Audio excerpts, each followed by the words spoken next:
Peningkatan kadar dasar semalaman atau OPR kepada 2% berbanding 1.75% sebelum ini akan menyebabkan kos pembiayaan perumahan dan peribadi meningkat.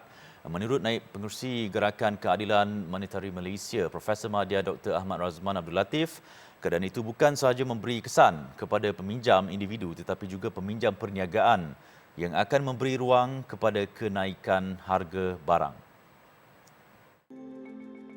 Jelasnya bagi golongan peminjam yang mempunyai pembiayaan sedia ada dan menggunakan kadar boleh berubah seperti pinjaman peribadi dan perumahan berkemungkinan perlu membayar ansuran bulanan yang sedikit lebih tinggi. Kenaikan kadar OPR kepada 2% ini akan memberi beberapa kesan terhadap peminjam individu ataupun perniagaan. Pertama, pembayaran bulanan akan meningkat. Dan jika mereka ingin mengekalkan kadar bayaran yang sama, tempoh pembayaran mungkin akan menjadi lebih panjang.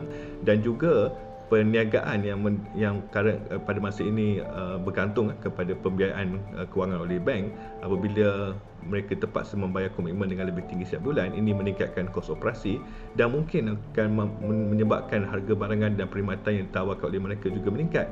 Selain itu, implikasi terhadap peningkatan kos sara hidup bagi mereka yang mempunyai komitmen pembiayaan yang tinggi juga akan berlaku. Justru beliau menasihatkan orang ramai agar tidak membuat pinjaman baharu buat sementara waktu. Sebaliknya, para pengguna digalakkan untuk membuat tabungan di institusi perbankan. Sementara itu, Profesor Madya Dr. Ahmad Razman berkata, kadar OPR yang dinaikkan oleh Bank Negara Malaysia BNM adalah untuk membantu mengurangkan kadar inflasi dalam negara sekaligus menyeimbangkan semula pertumbuhan ekonomi negara selepas berdepan krisis ekonomi sejak 2 tahun lalu akibat pandemik COVID-19. Sebenarnya yang Bank Negara mahu pastikan ianya tidak terjadi kerana dijangka pada bulan April, Mei, Jun kadar inflasi akan menjadi lebih tinggi daripada kadar sebelum ini pada 2.2%. Oleh itu, untuk memastikan bahawa kenaikan kadar inflasi ini tidak menjadi terlalu drastik, dan ini adalah orang kata paradoks sebab sepatutnya kadar OPR yang tinggi akan mengurangkan kadar inflasi.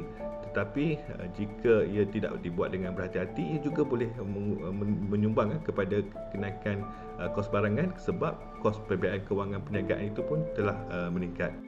Selain itu, beliau juga turut menjangkakan kemungkinan faktor BNM memutuskan untuk meningkatkan OPR sebanyak 25 mata asas pada semalam adalah untuk memastikan terdapat peningkatan beransur-ansur dalam tempoh 2 bulan kepada kadar sasaran 2.25% menjelang Julai.